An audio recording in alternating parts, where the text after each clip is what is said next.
여러분 안녕하세요.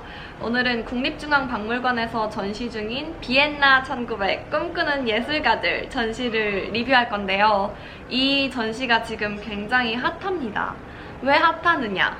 이것부터 해서 제가 재밌게 본 작품들을 좀 편하게 재밌게 소개해드리려고 합니다. 끝까지 재밌게 봐주세요. 우선 이 전시가 왜 이렇게 화제가 되었느냐부터 보면 지금 전시를 하기 이전에 국립중앙박물관에서 합소부르크 왕가 전시를 했었어요. 근데 그 전시가 관람객이 완전 많고 엄청 잘 된 거예요. 그래서 오스트리아 미술관에서 되게 한국인들이 오스트리아 미술관의 작품들을 좋아하는구나 해서 이번에 레오폴드 미술관에서도 좀 전례 없이 많은 작품 수를 한국으로 이렇게 반출을 했다고 합니다. 그래서 원래 우리가 보통 좋은 전시를 보기 위해서 해외를 나가는데 이번엔 오히려 해외에서도 우리나라를 올 정도로 좀 괜찮은 전시인 거죠. 여러분도 꼭 보셨으면 좋겠습니다. 자, 딱 전시를 들어가면 먼저 구스타프 클림트의 그림이 있어요. 되게 재밌게도 지금의 클림트 명성을 얻게 해준 르네상스풍의 그림이 걸려 있어요. 이게 클림트의 명성을 얻게 해준 그림이기도 하지만 그 비엔나가 약간 예술 대도시 확장 프로그램을 했거든요. 프로젝트를 했는데 많이 건물들이 세워지니까 그 안에 삽입될 벽화를 그리는 일들이 많았어요.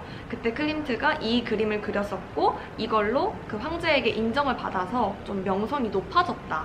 그렇기 때문에 비엔나의 전반적인 그 예술의 초기 핵심? 그림이기 때문에 초입에 넣은 좀 의의가 있다 라는 생각이 들더라고요. 이 그림을 자세히 보시면요, 가운데에 고대 그리스 석상이 있습니다. 옛날에는 좀 디오니소스 석관을 좀 종교적이기보다는 뭐 술, 쾌락, 풍요를 상징하는 그런 좀 도상으로도 많이 썼거든요.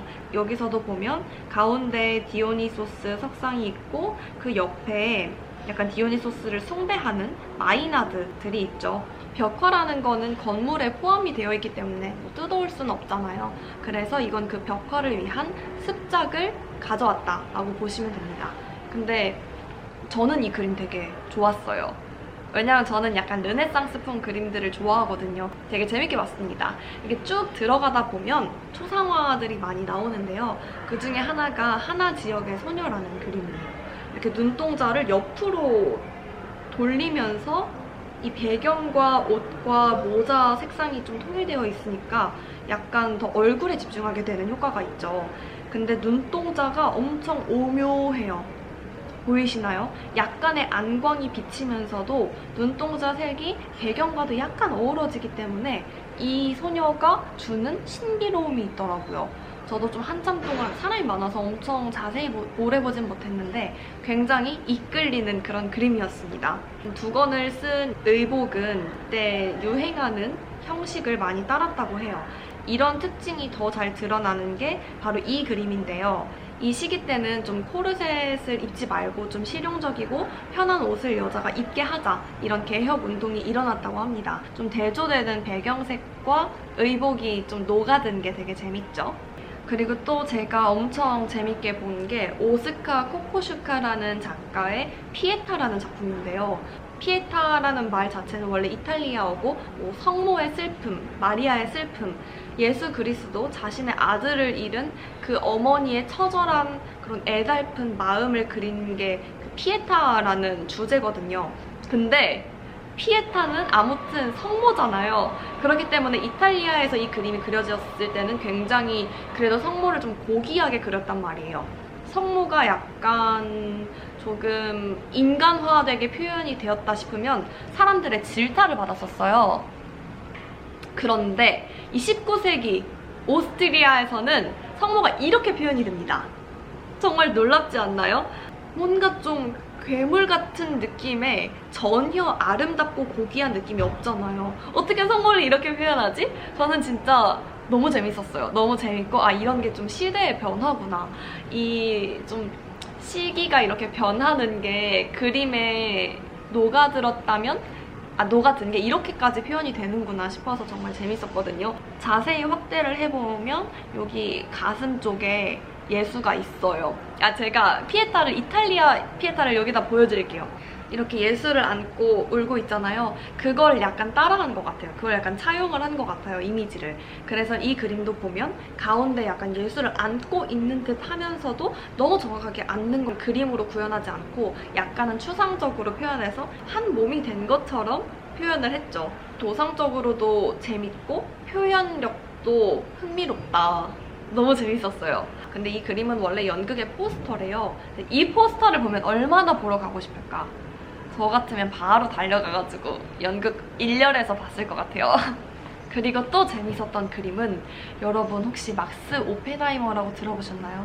저도 오펜하이머를 그 과학자밖에 몰랐는데 진짜 이번 전시 전체 작품에서 가장 오랜 시간 눈길이 갔고 그 자리에 머물렀고 마음이 동했던 의외의 그림이 있었어요.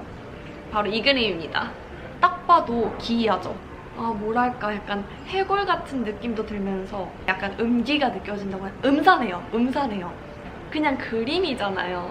그림인데 이 그림 속에 남자가 주는 음산함과 분위기에 제가 주눅드는, 압도되는 거예요.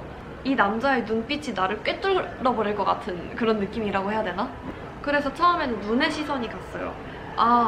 되게 눈빛이 강렬하다. 그렇게 보면서 시선을 약간 밑으로 향했더니 손이 눈에 띄는 거예요. 손이 지금 말도 안 되게 길어요. 근데 이 긴 게 엄청나게 또 확대를 자세히 들여다보면 가슴 쪽으로 향하고 있는데 그 심장에 피가 닿아있죠? 피가 닿아있는 거야. 약간 심장에서 흘러나온 피가 내 손가락을 적시고 있는 듯한 그런 느낌이 들더라고요. 그래서 와, 이거 진짜 디테일 대박이다. 보면 볼수록 매력있다. 이렇게 생각을 했습니다. 근데 이 저 같은 관람자가 그림의 포스를 느낀 것처럼 막스 오펜하이머도 이 자화상을 굉장히 좋아했대요. 그래서 자신이 나가는 모든 전시에 이 자화상을 꼭 출품했다고 하더라고요.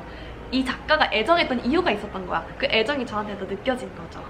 사실 이번 전시에는 6명의 작가들 작품들이 쭉 왔는데 그 중에서 클림트랑 에곤 슐레가 제일 인기가 많고 사람들한테 유명한 것 같아요. 근데 저는 다른 화가들이 좀 더 매력적이었어요. 물론 당연히 클림트의 그림도 너무 재밌었고 슐레도 왜 유명한지, 인기가 많은지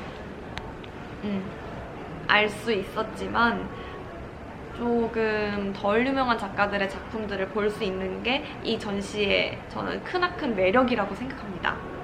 그런 의미에서 알빈 에거 리엔츠라는 작가가 있어요. 이 작가의 점심 식사라는 그림이 이 작품인데요. 딱 보는데 저는 옷의 펄럭임? 이런 방향이 되게 눈에 띄더라고요. 바람이 부는 것 같지 않은데 분명 창문은 닫혀 있는데도 뭔가 이 셔츠가 펄럭이는 것 같고 치마가 펄럭이는 것 같고 식탁보가 펄럭이는 것 같은 그런 이 조그마한 운동성을 담아내는 게 되게 재밌더라고요.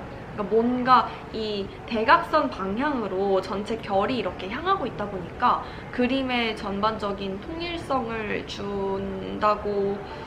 주는 것 같더라고요. 좀 더 자세하게 들여봤는데요. 농민들의 표정이 조금 사실적이더라고요. 이게 정말 사실 어떻게 보면 옛날부터 농민들의 모습들, 이런 평민들의 모습들을 그리려는 시도는 많았어요.